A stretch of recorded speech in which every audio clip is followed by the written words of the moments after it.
Aleluia, queridos. Pode se assentar.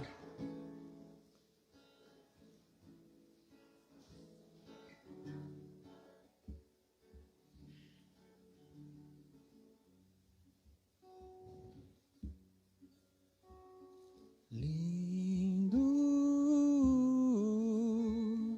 eu clamarei por teu trono, até que tu sejas o primeiro.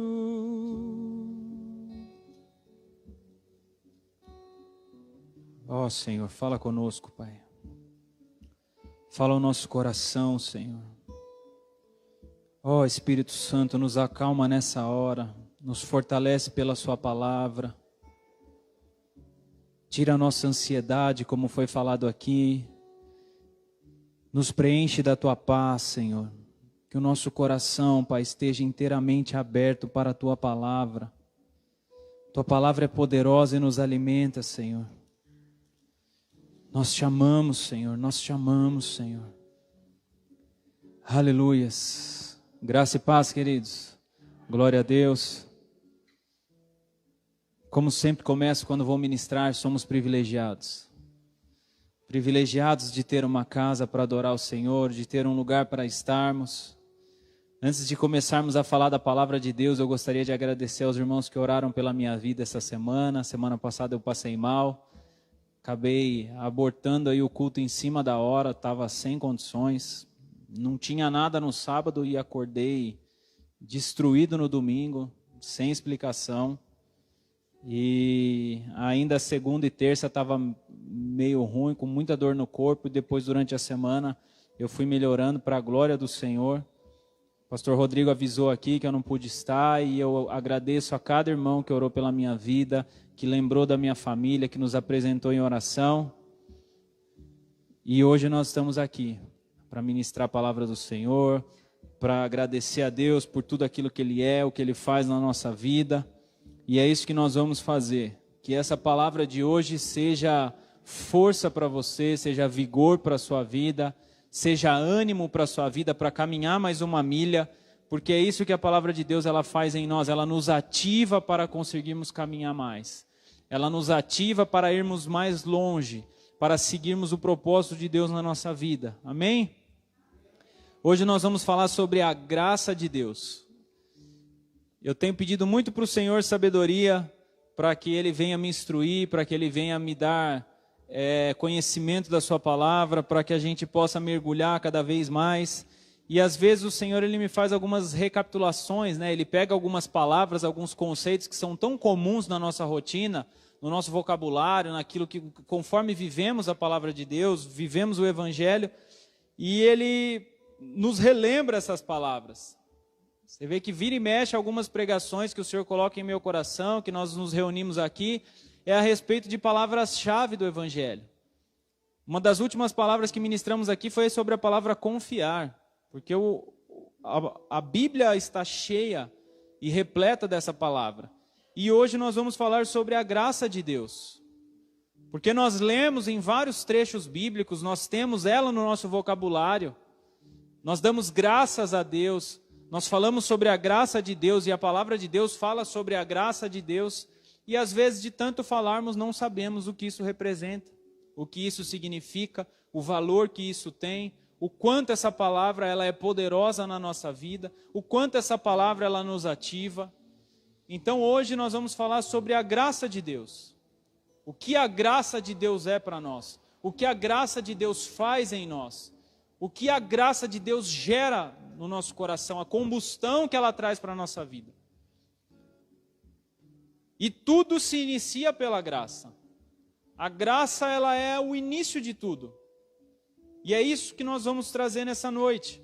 E o seu coração, eu creio que, espero que você saia daqui com o seu coração transbordando da graça de Deus, porque ela vai fortalecer, ativar e motivar você a caminhar nesta caminhada de fé que nós vivemos. Amém? Abra a sua Bíblia lá em Tito 2. Está ali depois de Timóteo. Tito capítulo 2.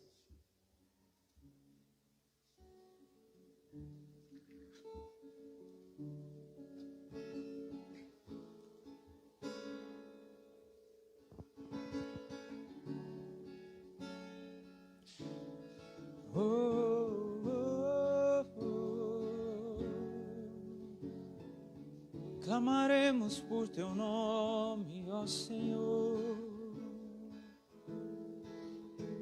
Tu és o primeiro, o primeiro. Tito capítulo 2, versículo 11. Talvez seja um dos resumos da graça, para que a gente compreenda a graça do Senhor. Vamos ler do 11 ao 14, que diz assim: porque a graça salvadora de Deus se há manifestado a todos os homens, ensinando-nos que, renunciando à impiedade e às concupiscências mundanas, vivamos neste presente século sóbria e justa e piedosamente, aguardando a bem-aventurada esperança e o aparecimento da glória do grande Deus e nosso Senhor Jesus Cristo, o qual deu a si mesmo por nós para nos remir de toda a iniquidade e purificar para si um povo seu, especial, zeloso e de boas obras. Amém? Isso é um resumo do que é ser um cristão. Tito traz em poucas palavras um resumo do que Deus deseja de nós, do que a graça causa na nossa vida. Quando nós começamos a ler o trecho de Tito, ele já começa dizendo assim: porque a graça salvadora. Então o início é: somos alcançados por Deus pela sua graça que nos salva. É o ponto-chave do Evangelho.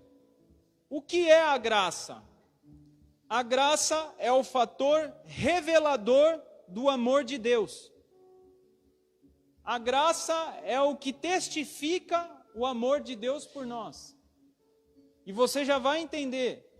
O que é a graça de Deus? A graça de Deus é o favor de Deus. Nós interpretamos como um favor, porque não existiu mérito em nós. Veio tudo dele, toda a dedicação foi de Deus, toda a ação foi de Deus, tudo que foi realizado foi por Deus, e nós só desfrutamos. Isso é a graça. É onde um amor é manifesto sem precisar ter algo recíproco. Eu não fiz nada para merecer o que eu recebi. Por isso que a graça, ela é o fator que revela o amor de Deus. Porque às vezes nós amamos pelo mérito, ou por ser recíproco, ou por alguma outra causa. Mas Deus não. Deus amou porque quis. Ele foi suficiente em seu amor. E nós fomos alcançados por esse amor. Então a graça de Deus começa a revelar o quê? O amor de Deus para nós. E por que a graça salva? Porque é o plano salvador do Senhor. Eu imerecidamente fui alcançado por esse amor que me salvou. E aí depois que o Senhor nos alcança e nos salva, Ele continua falando a respeito da graça. Porque a graça salvadora de Deus se há manifestado a todos os homens, ensinando-nos. E aí nós continuamos o texto. Que renunciando à impiedade, às concupiscências mundanas, vivamos nesse presente século, sobre, justa e piamente. Então a graça, ela me salva para depois começar a me ensinar como eu vou viver a minha vida neste século. E essas são 3 palavras que nós precisamos ter no nosso coração, porque elas regem o caráter do cristão. Vivam neste presente século sóbria, justa e piedosamente. Isso daí são palavras que precisam estar enraizadas no nosso coração. Você vê que não tem coisas assim difíceis. As pessoas, elas vão criando dogmas, paradigmas e vão complicando o evangelho. da sua simplicidade. Aqueles que encontram com a graça de Deus são salvos, e o Senhor começa a os ensinar a viver de forma sóbria, justa e piamente, aguardando bem-aventurada a esperança do aparecimento da glória do grande Deus e do Senhor Jesus. Como que eu vou viver a minha vida? Vou viver dessa maneira até o Senhor voltar para me buscar. O qual deu a si mesmo por nós, para nos remir de toda a iniquidade e purificar para si um povo seu especial, zeloso e de boas obras. Então, o que a graça fez, queridos? Vamos começar a entrar no assunto da graça. Primeiro, que a graça não foi de graça. Até combina a frase, mas essa é uma realidade. Quando nós falamos da graça, nós precisamos entender que não foi de graça. O favor de Deus teve um preço, e teve um preço muito caro, que foi a crucificação do seu Filho, que foi a entrega de Jesus naquela cruz para nos remir de toda a iniquidade. Porque nós nascemos em iniquidade. O pecado de Adão faz o homem nascer uma vida iníqua, e ele precisa ser remido pelo sangue de Jesus. Não tem como se achegar a Deus se não passar pela remissão do Cordeiro, se não passar por Cristo Jesus. Então nós vamos ler Romanos 5, eu vou ler, vocês acompanhem comigo aí, não precisa abrir, mas fica na sintonia. Porque, como pela desobediência de um só homem, muitos foram feitos pecadores, assim pela obediência de um, muitos também serão feitos justos. Veio, porém, a lei para que a ofensa abundasse, mas aonde o pecado abundou, superabundou a graça, para que assim como o pecado reinou na morte, também a graça reinasse pela justiça para a vida eterna, por Cristo Jesus, nosso Senhor. Efésios 2:8, porque pela graça sois salvos, mediante a fé. Isso não vem de nós, é dom de Deus. E se formos ler o Efésios 2:9, ainda vai falar que não é por obras. Nós não temos nenhum papel na obra salvadora de Jesus. Ela é somente dele. Mas o primeiro ponto a respeito da graça, nós começamos falando sobre ele. A graça nos salva. O favor de Deus nos trouxe salvação. O favor de Deus nos alcançou. O favor de Deus nos trouxe remissão, perdão de pecados e novamente uma comunhão com Deus. Então, quando nós olhamos para a graça de Deus, a partir de agora, você vai agradecer a Deus e falar assim: Senhor, obrigado, porque eu não poderia alcançar nada. Foi você que alcançou todas as coisas. Foi você que realizou uma grande obra. Então a graça, ela vai começar a me motivar. E depois que a graça começar a me motivar, ela vai começar a me ensinar. E o que a graça me ensina? A obediência às leis do Senhor. A obediência a uma vida de santidade. A obediência a uma vida de renúncia. A obediência a uma vida de buscar a Deus em oração. A obediência de uma vida de comunhão com Deus. Ninguém busca a Deus, querido, pela sua própria vontade, é porque a graça o alcançou. Nós vamos chegar nesse ponto. O que nós vemos hoje é duas extremidades fluindo dentro da igreja. Por isso que eu quis falar sobre a graça. Porque existem dois extremos que atingem a igreja hoje. Primeiro, os que usam a graça para legitimar uma vida de iniquidade. Ou seja, se eu não preciso fazer nada para ser salvo, logo posso viver como quiser, porque serei salvo. Esse é um pensamento de grande parte de pessoas que buscam a Deus. Eles têm aquele pensamento: se fui alcançado pela graça, então posso fazer o que eu quiser. E aí ele pende, por um lado, de uma justificativa para viver uma vida iníqua, uma vida errada diante de Deus. Mas Deus é um Deus de graça, de misericórdia. Deus é amor, irmão, não os julgueis. Eu posso viver do jeito que eu quiser. E aí eles pendem por essa vertente, que saem do centro do evangelho e vão seguir um caminho que vão levá-los ao abismo sem Deus. O segundo ponto, os que excluem a graça para justificar o mérito de suas obras. Ou seja, eu vivo uma vida reta, eu sou dizimista, eu oro, eu busco a Deus, eu sigo a lei, logo serei salvo. São extremidades que estão dentro da igreja, queridos. Não existe um equilíbrio, não existe a vida com Deus em comunhão, em gratidão pela ação da graça. As pessoas, elas buscam extremidades muitas vezes para se justificar, e elas não compreendem o papel da graça na nossa vida. E é essa compreensão que o Senhor quer trazer para nós. É dessa maneira que o Senhor ele quer atuar na nossa vida, porque o desejo de Deus para nós é permanecermos no centro, queridos, e não nas extremidades. É no centro da vontade de Deus. Uma coisa é clara, a Bíblia ela é inerrante. A Bíblia ela não precisa de uma interpretação. Ela já tem um significado. Eu preciso entender o que a Bíblia significa e viver esse significado.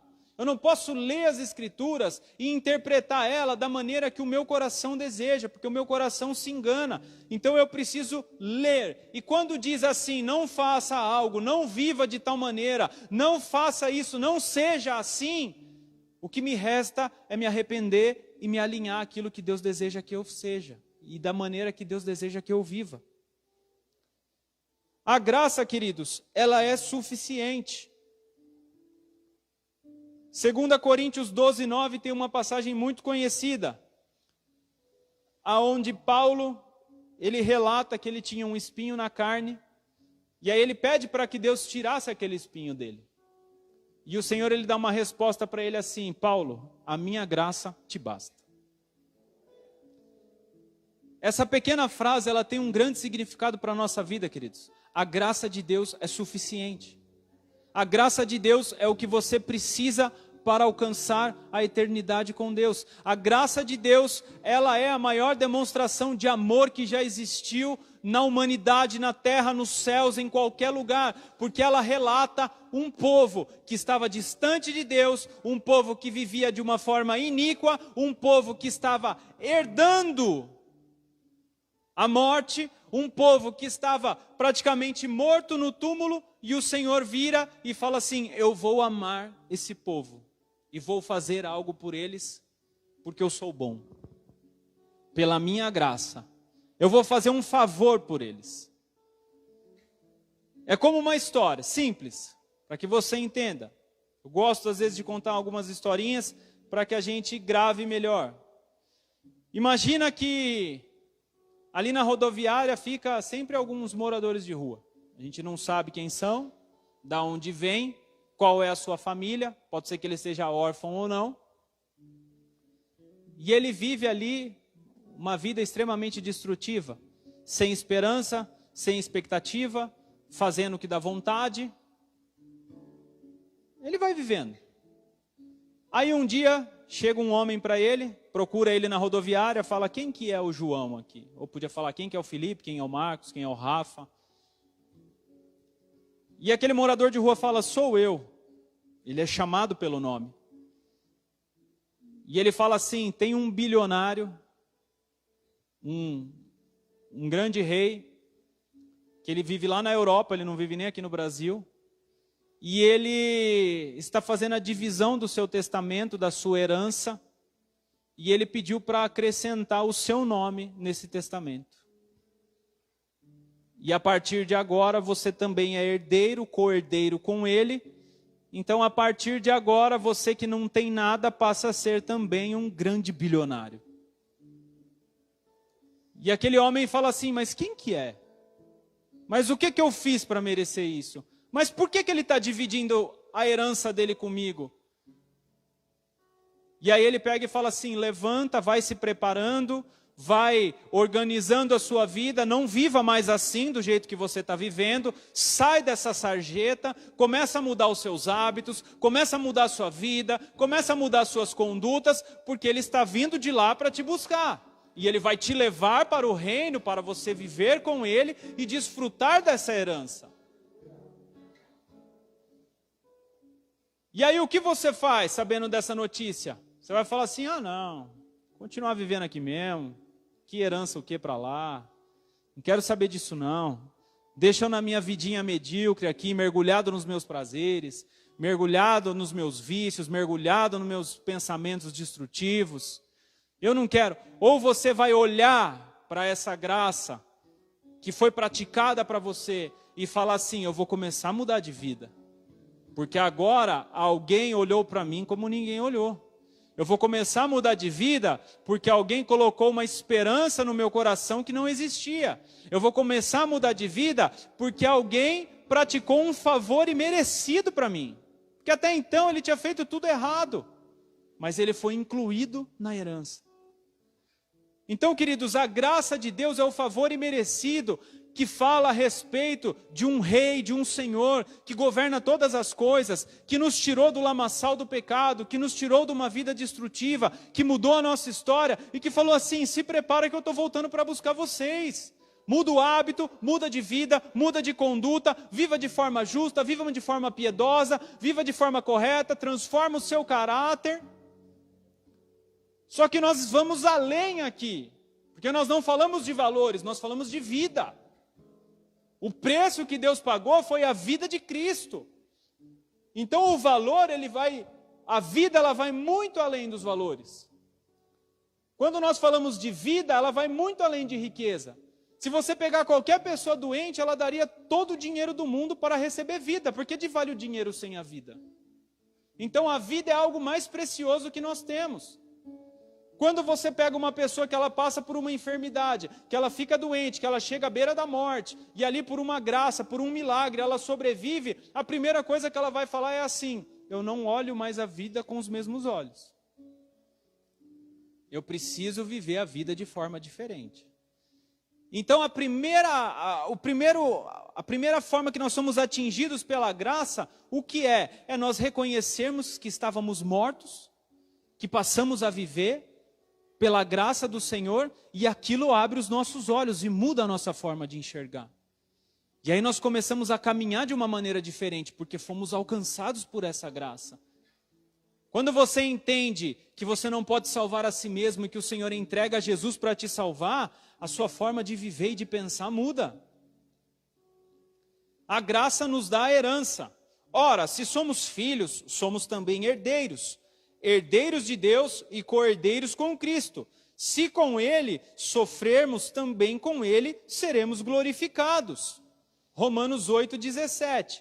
E lá em Gálatas diz assim, e se sois de Cristo, também sois descendentes de Abraão, e herdeiros segundo a promessa. Gálatas 3,29. A graça nos deu herança e a graça nos deu um pai. Mas a todos quanto o receberam, deu-lhes o poder de serem feitos filhos de Deus, a saber, aos que creem em seu nome. João 1,12. Romanos 8,14. Pois todos que são guiados pelo Espírito de Deus são filhos de Deus. Olha quanta coisa a graça nos proporciona. Olha quanta coisa o favor de Deus nos proporciona. O favor de Deus, primeiro que demonstrou o maior amor que nós podemos provar. Depois, a graça do Senhor, ela nos salva, nos ensina, a graça é suficiente, a graça nos é dada por herança, como herança, a graça nos dá um pai e a graça nos fortalece. Lá em 1 Timóteo 2,1, tu, pois, meu filho, fortifica-te na graça que há em Cristo Jesus. Ou seja, queridos, a graça, ela vai nos proporcionar tudo o que nós precisamos para viver este século, esse tempo, guardar o nosso coração, buscar ao Senhor, porque sempre que nós olharmos para a palavra graça e compreendermos a graça de Deus, ela vai nos constranger a ponto de nós vivermos para Ele de todo o coração. Porque tudo isso que nós falamos aqui, nós não merecíamos. E o ponto-chave é esse. É você não merecer. É você saber que foi alcançado por um grandioso amor de Deus. E Ele escolheu você. Ele derramou essa graça sobre a sua vida. E ela te proporciona viver com Ele ter comunhão com Ele, obedecer a Ele e viver para Ele.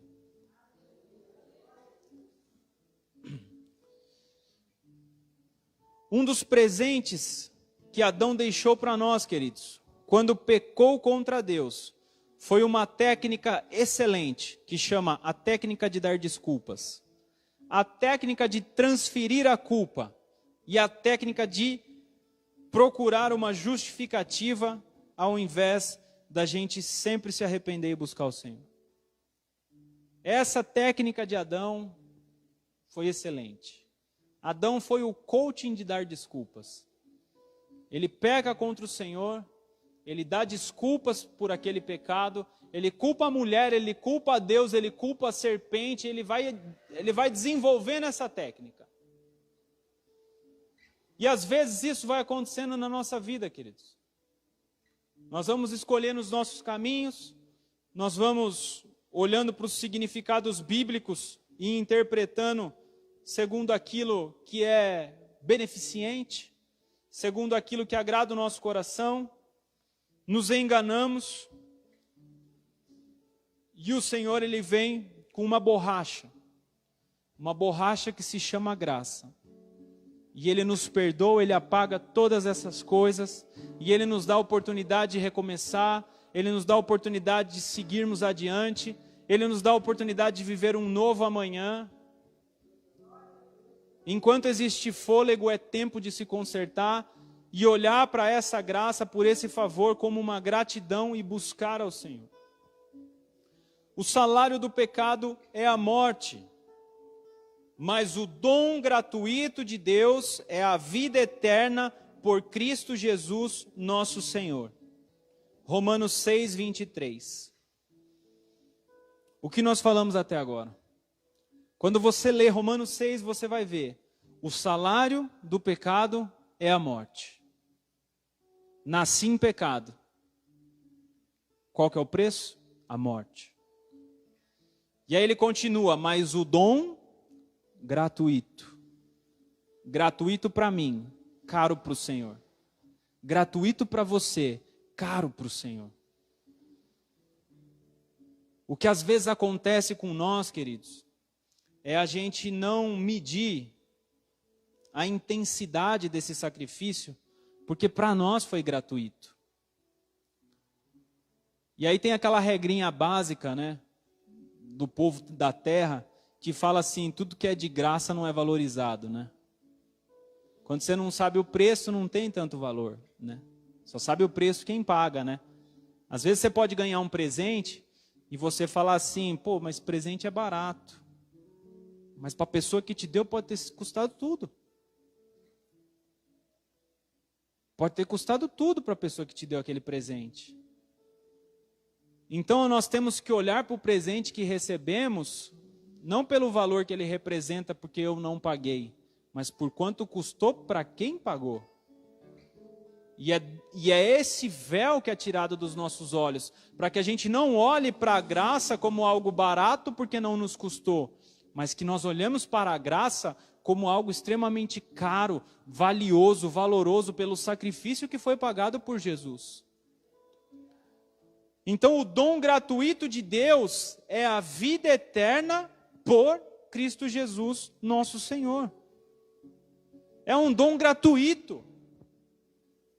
Por isso que a palavra de Deus, quando ela fala a respeito da graça, ela fala favor imerecido, algo grátis, algo que você recebe. Deus amou, ponto. E aí nós entramos um pouco mais no profundo a respeito da origem do homem, da origem da onde viemos. Então o que nós precisamos compreender para que a graça faça mais sentido na nossa vida? Primeiro, ninguém pode salvar a si mesmo. Fala isso para você. Eu não posso salvar a mim mesmo. Você não pode salvar você mesmo.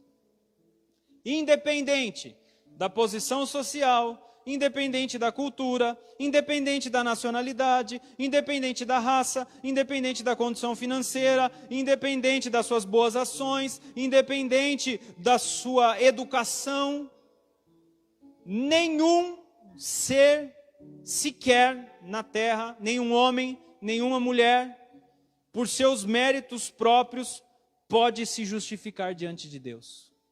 Ninguém. Nenhum de nós tem essa capacidade.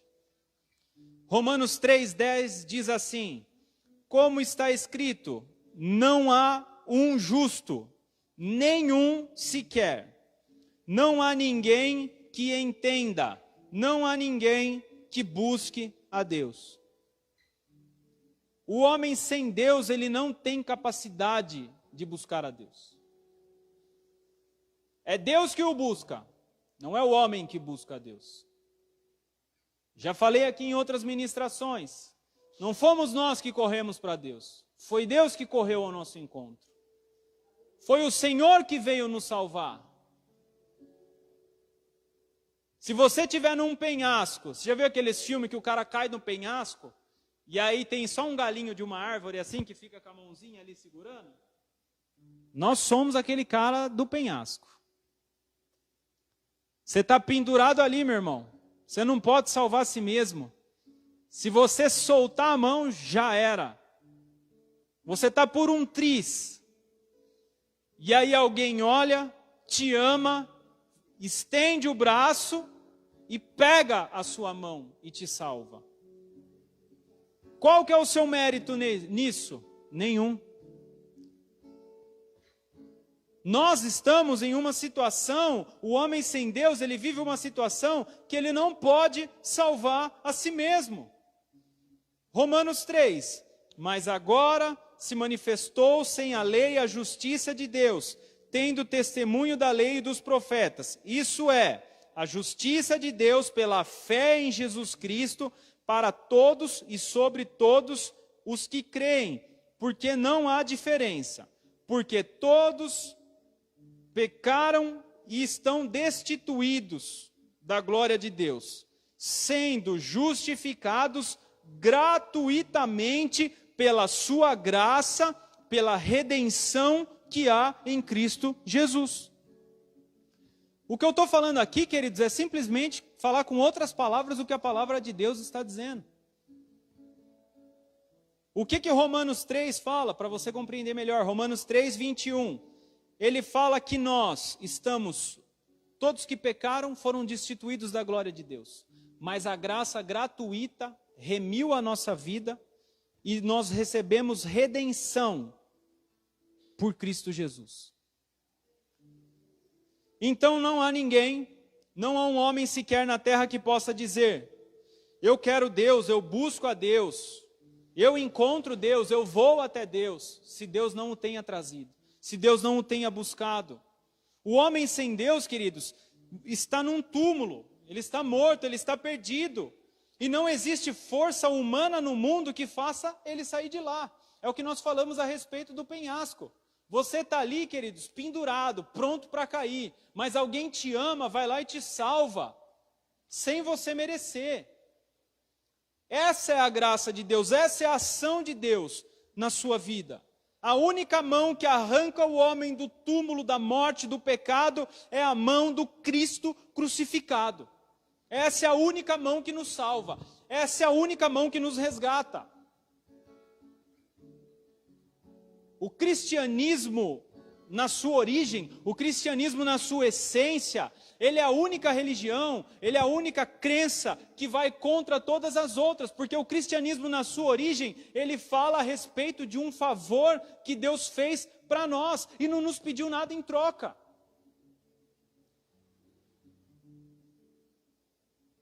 Porque muitos lugares vão te ensinar assim: dê algo em troca, faça algo em troca, viva por algo em troca, faça algo em troca, que você vai ganhar, você vai receber, você vai mudar. E o Senhor fala assim: eu fiz tudo, mesmo você não fazendo nada. Porque não é a respeito de você, é a respeito de mim. É a respeito do amor de Deus. É a respeito da justiça de Deus. É a respeito da palavra de Deus. É a ação de Deus em favor dos homens. É a infinita graça de Deus ao nosso favor. Então hoje, queridos, qual que é a nossa oração? Eu estava morto e agora eu vivo, porque a graça de Deus me alcançou. A graça de Deus nos abre os olhos, a graça de Deus nos mostra quem realmente somos, como que era a nossa vida de iniquidade, de pecado, como que estava a nossa vida. A graça de Deus nos faz enxergar o pecado, a graça de Deus nos leva ao arrependimento e a graça de Deus nos dá consciência, entendimento e compreensão que nós só podemos ser salvos por Cristo. Isso são todas ações da graça de Deus em nós. Ações da graça de Deus na nossa vida. Tem uma frase de Martinho Lutero que diz assim: quando o teu coração estiver firme com Cristo, então você será inimigo do pecado pelo amor e não pelo medo do castigo. Sabe por que você é inimigo do pecado? Porque a graça te constrangeu e você passou a amar Deus. Nós não devemos ser inimigos do pecado porque temos medo de castigo, mas porque amamos quem nos salvou. Porque amamos quem deu a vida por nós. Porque amamos quem foi lá no abismo e nos resgatou. Porque amamos quem mudou a nossa história, amamos quem mudou o nosso coração, queridos. Reflita na sua vida como você era sem Deus. Por mais que nós viéssemos às vezes ter boas atitudes, o nosso coração era mau. Nós tínhamos muitas vezes ódio no nosso coração, rancor, desejávamos mal ao próximo. Tínhamos sentimentos que sempre feriam condutas.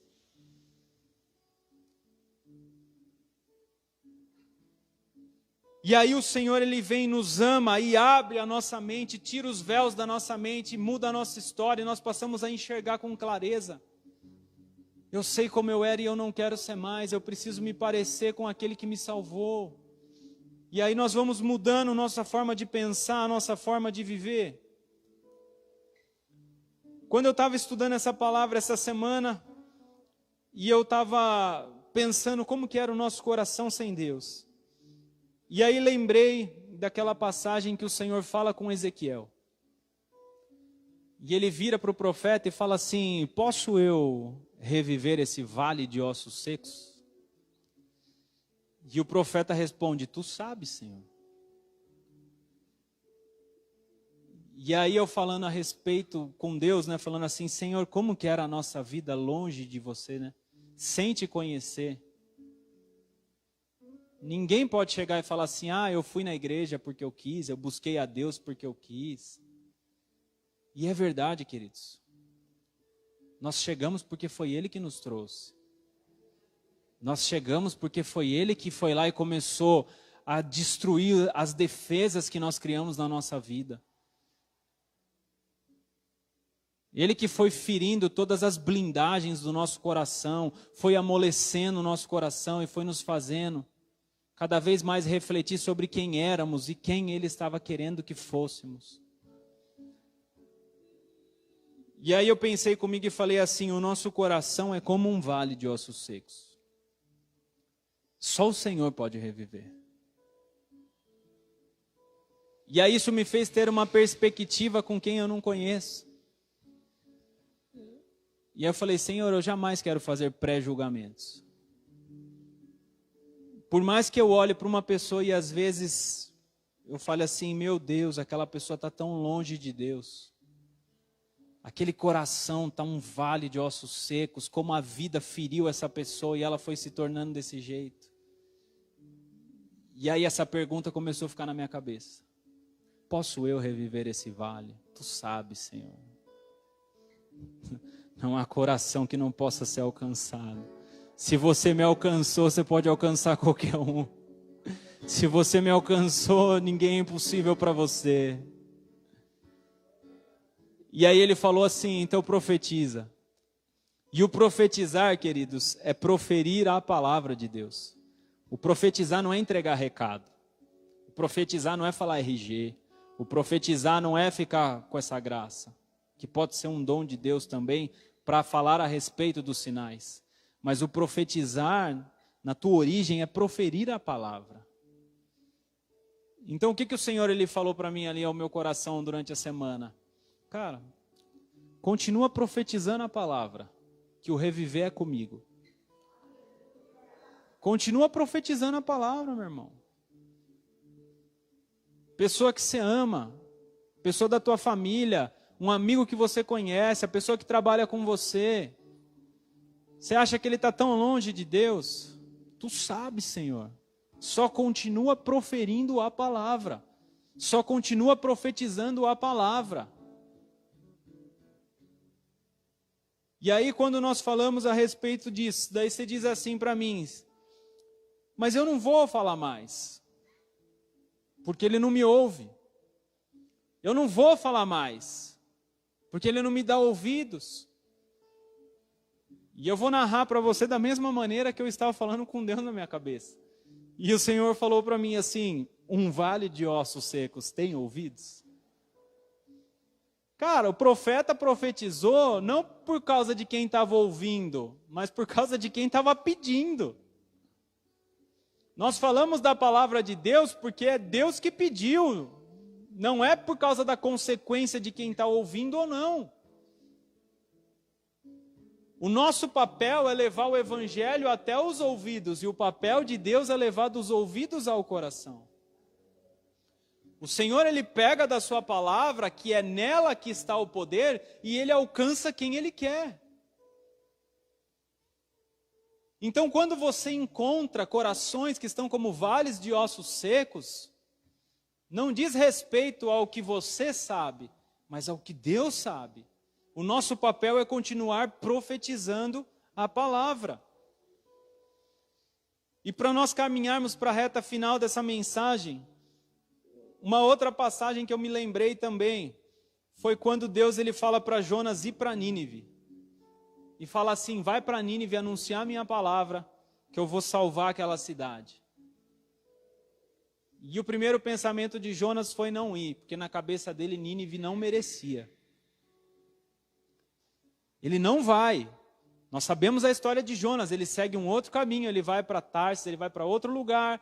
Aí na embarcação vem uma grande tempestade, e ele é o culpado, ele passa 3 dias na baleia, depois Deus faz a baleia cuspir ele lá em Nínive, vomitar ele lá em Nínive. E aí, meus irmãos, Jonas me chama a atenção porque ele traz um sermão de 7 palavras. Eu fui ler a pregação de Jonas no livro de Jonas. A pregação dele foi assim, ó, Jonas 3:4, depois você lê na sua casa. Ainda 40 dias e Nínive será subvertida. Ponto. Essa foi a pregação. Jonas entrou na cidade, andou pela cidade, falou, ainda 40 dias e Nínive será subvertida. As pessoas começaram a se arrepender, as pessoas começaram a buscar Deus, falaram com o rei decretou jejum, começou um arrependimento, começou uma conversão, a cidade foi salva. Por um sermão de 7 palavras. E isso me trouxe algumas lições. Primeiro, Deus é soberano. Meu irmão, se Deus quiser alcançar um coração e Ele falar para você, fala, Jesus ama você. Aí você vai falar assim, imagina, a pessoa vai se converter com 3 palavras. Não diz respeito a você. Diz respeito ao poder da palavra e ao desejo que Deus tem de alcançar um coração. Então Deus é soberano, meu irmão. Deus ele faz do jeito que Ele quer. Num grande sermão ou sem sermão, Ele alcança o coração. Segunda coisa que eu aprendi com Jonas, a obra de Deus não depende da minha vontade. Cara, não é a minha vontade. Não é o que eu acho ou o que eu não acho. Não é quem merece ou quem não merece. Quando a vontade de Deus é decretada, estabelecida, eu posso espernear, ir ou não ir, querer fazer ou não querer fazer, que vai acontecer, porque Deus é soberano. Ele é poderoso em tudo, e se Ele falou, está falado.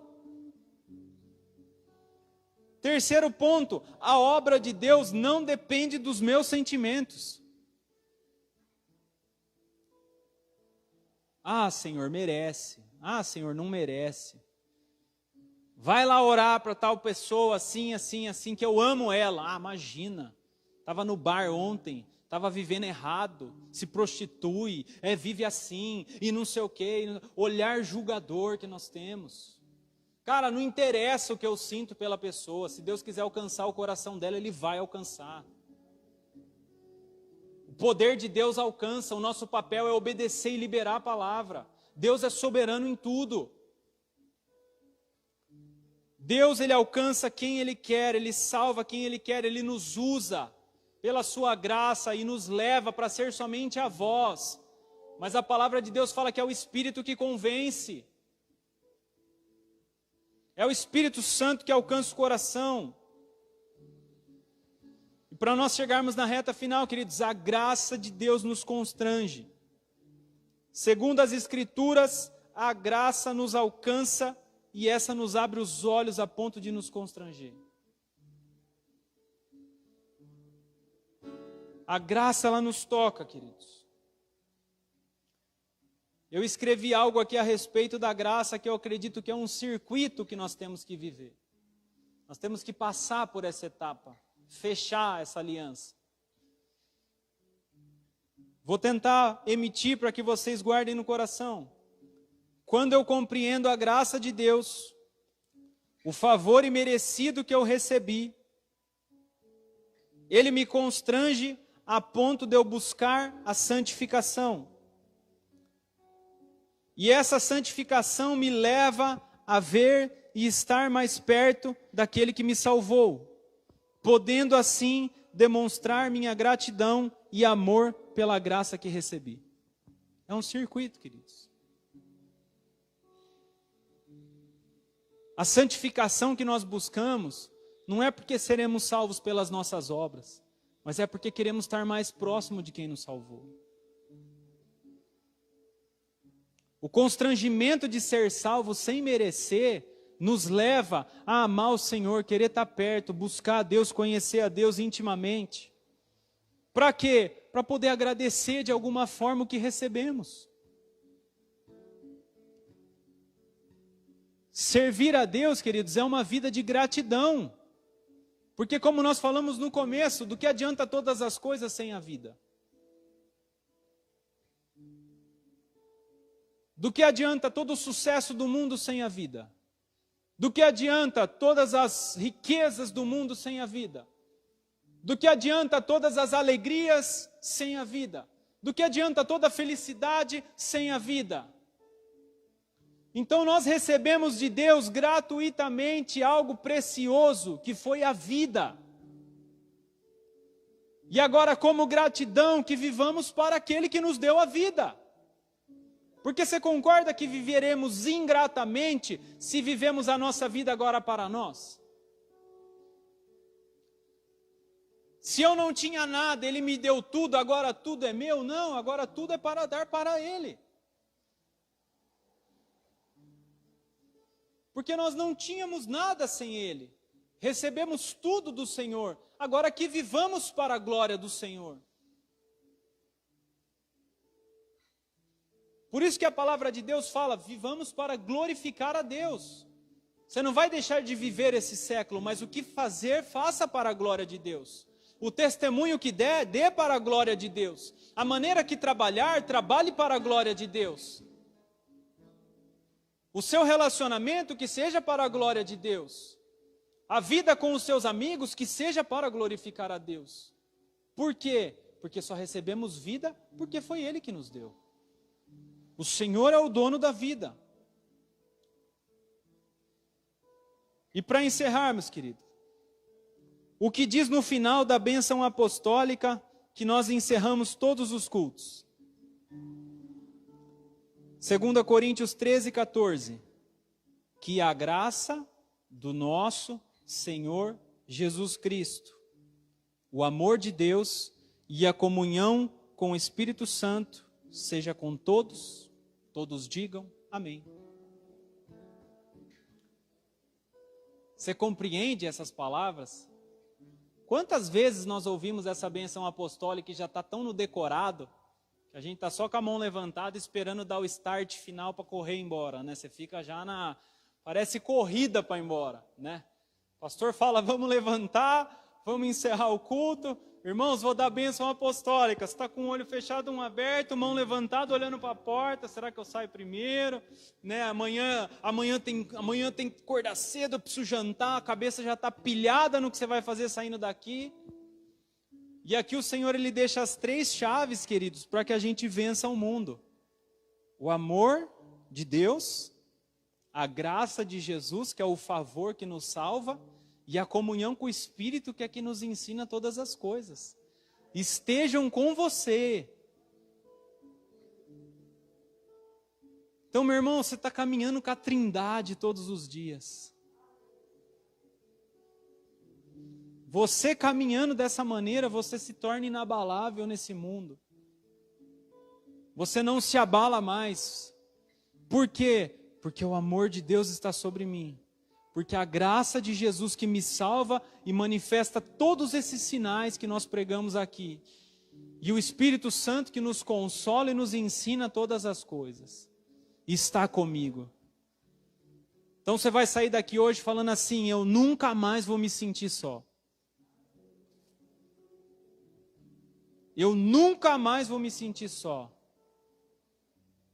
E por falta de você tem a ação do Deus Trino sobre a sua vida. Deus Pai, Filho e Espírito Santo, que rege a sua vida, que coordena você e que te dá ânimo todos os dias para agradecer essa graça e viver para a glória do Senhor.